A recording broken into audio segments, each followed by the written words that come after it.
राधे राधे सभी भक्तों को। आज हम इसमें लेकर आए श्रावण शुक्ल पक्ष की पुत्रदा एकादशी की कथा। सभी लोग श्रवण करें और इसका लाभ लें। कथाओं का आनंद लेते हुए अर्जुन बोले, हे भगवान, ये रोचक और महापुण्यदायी कथाएं सुनकर मेरे आनंद की सीमा नहीं है और मेरी उत्सुकता बढ़ती ही जा रही है। हे मधुसूदन, आप कृपा करके आप मुझे श्रावण मास के शुक्ल पक्ष की एकादशी की कथा सुनाएं।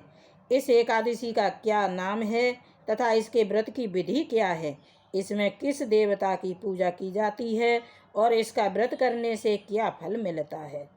श्री कृष्णचंद्र बोले, हे पार्थ, श्रावण मास के शुक्ल पक्ष की एकादशी की कथा के श्रवण मात्र से ही अनंत यज्ञ का फल मिलता है। हे अर्जुन, द्वापर युग के प्रारंभ में महिष्मति नाम की एक नगरी थी। उस नगरी में महाजित नाम का एक राजा राज्य करता था। वह पुत्रहीन था, इसलिए वह सदैव दुखी रहता था। उसे वह राज्य, सुख और वैभव सब कुछ बड़ा ही कष्टदायक प्रतीत होता था, क्योंकि पुत्र के बिना मनुष्य को इस लोक और परलोक दोनों में सुख नहीं मिलता है। राजा ने पुत्र प्राप्ति के बहुत यत्न किए, परंतु उसका हर प्रयत्न विफल रहा। जैसे जैसे राजा महाजित वृद्धावस्था की ओर बढ़ता जा रहा था, वैसे वैसे उसकी चिंता भी बढ़ती जा रही थी। एक दिन उसने अपनी सभा को संबोधित करके कहा, न तो मैंने अपने जीवन में कोई पाप किया है और न ही अन्यायपूर्वक प्रजा से धन ही एकत्रित किया है, न ही कभी प्रजा को सताया है और न कभी देवता और ब्राह्मणों का अपमान किया है। मैंने प्रजा को सदैव पुत्र की तरह पाला है, कभी किसी से द्वेष नहीं किया, सबको एक समान माना है। मेरे राज्य में कानून भी ऐसे नहीं हैं जो प्रजा में अनावश्यक भय पैदा करें। इस प्रकार धर्मयुक्त राज्य करने पर भी मैं इस समय भारी दुख पा रहा हूँ। इसका क्या कारण है, मेरी समझ में कुछ नहीं आ रहा है। आप इस पर विचार करें कि इसका क्या कारण है और क्या इस जीवन में मैं इस दुख से मुक्त हो सकता हूँ।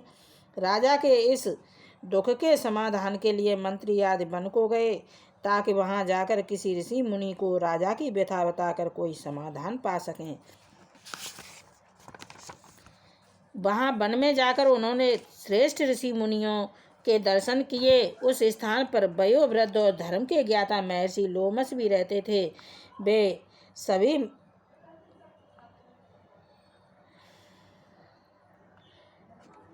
महर्षि लोमस के पास गए। उन सबने जाकर उन महर्षि को यथा योग्य प्रणाम किया और उनके सम्मुख बैठकर उनके दर्शन से सबको बड़ी प्रसन्नता हुई और वे सब उनसे निवेदन करने लगे, हे देव, हमारे अहोभाग्य हैं कि हमें आपके दर्शन का सौभाग्य प्राप्त हुआ।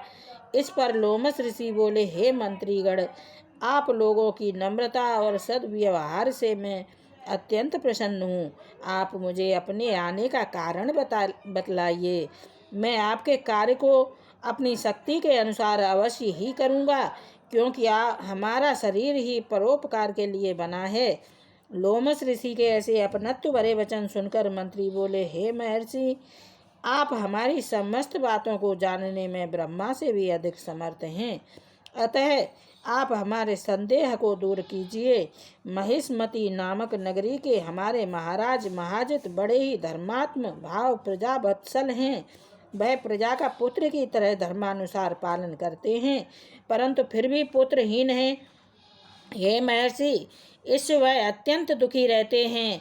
हम लोग उनकी प्रजा हैं, हम भी उनके दुख से दुखी हो रहे हैं, क्योंकि प्रजा का यह कर्तव्य है कि राजा के सुख में सुख माने और दुख में दुख माने। हमको उनके पुत्रहीन होने का अभी तक कारण प्रतीत नहीं हुआ, इससे हम आपके पास आए हैं। अब आपके दर्शन करके हमको पूर्ण विश्वास है कि हमारा कष्ट अवश्य ही दूर हो जाएगा, क्योंकि महान पुरुषों के दर्शन मात्र से ही प्रत्येक कार्य की सिद्धि हो जाती है। अतः अब आप हमें बताने का कष्ट करें कि किस विधि से हमारे महाराज पुत्रवान हो सकते हैं। हे महर्षि, यह आपका हम पर हमारे राज्य की प्रजा पर बड़ा ही उपकार होगा। ऐसी करुण प्रार्थना सुनकर लोमस ऋषि ने नेत्र बंद करके राजा के पूर्व जन्मों पर विचार करने लगे। वह कुछ पलों बाद विचार करके बोले, हे श्रेष्ठ पुरुषों, यह राजा पिछले जन्म में अत्यंत उद्दंड था तथा बुरे कर्म किया करता था। उस जन्म में यह एक गांव से दूसरे गांव में घूमा करता था। एक बार ज्येष्ठ मास के शुक्ल पक्ष की एकादशी के दिन की बात है। यह 2 दिन से भूखा था। दोपहर के समय एक जलाशय पर जल पीने गया। उस स्थान पर उसी समय ब्याई हुई गाय जल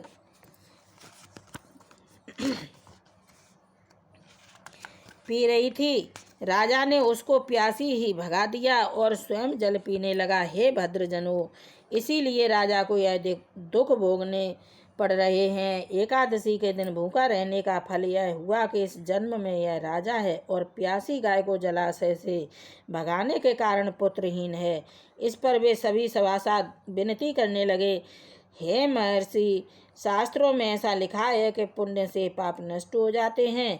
अतः कृपा करके आप हमें कोई ऐसा उपाय बताइए जिससे हमारे महाराज के पूर्व जन्म के पाप नष्ट हो जाएं और उन्हें पुत्र रत्न की प्राप्ति हो।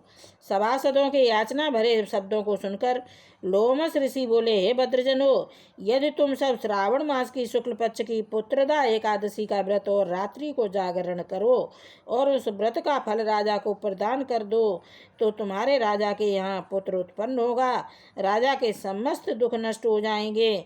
यह उपाय सुनकर सभी सभासदों ने महर्षि को कोटि कोटि धन्यवाद दिया तथा उनका आशीर्वाद लेकर अपने राज्य में लौट आए। तत्पश्चात उन्होंने लोमस ऋषि की आज्ञा अनुसार पुत्रदा एकादशी को विधि पूर्वक व्रत किया और द्वादशी को उसका फल राजा को दिया।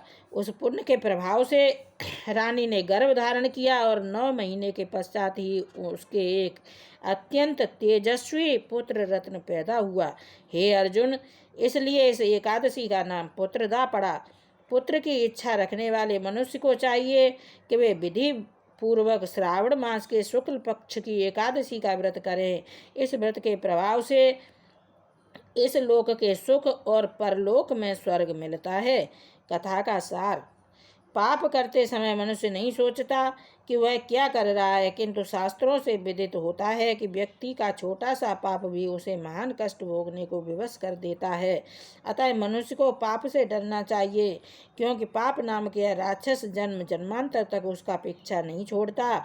व्यक्ति को चाहिए कि सत्यव्रत का पालन करते हुए ईश्वर के प्रति पूरी निष्ठा रखें और यह बात सदैव याद रखें कि किसी के दिल को दुखाने से बड़ा दुनिया में कोई पाप नहीं है। जय श्री कृष्ण, जय श्री राधे।